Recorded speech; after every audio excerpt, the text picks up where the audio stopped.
زي النهارده يوم 16 رمضان حصل ايه؟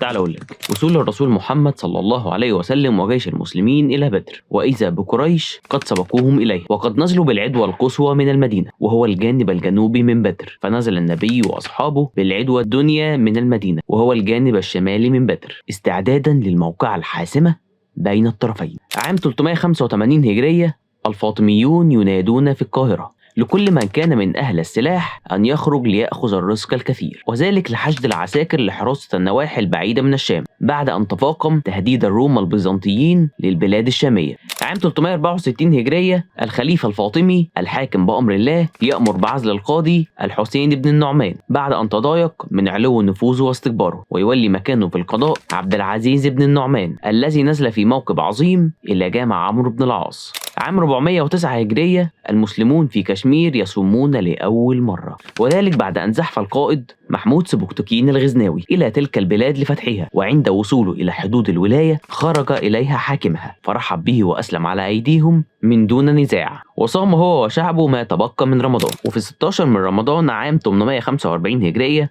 الموافق 27 يناير عام 1442 ميلادية، توفى أحمد بن علي المقريزي المؤرخ المشهور وصاحب كتاب المواعظ والاعتبار في ذكر الخطط والآثار، وله كتب أخرى. بس كده، ده برنامج حدث تاريخي حصل في رمضان. لو وصلت لحد هنا شكرا، متنساش تعمل لايك وسبسكرايب وفولو، وتقول لي رأيك في كومنت. سلام.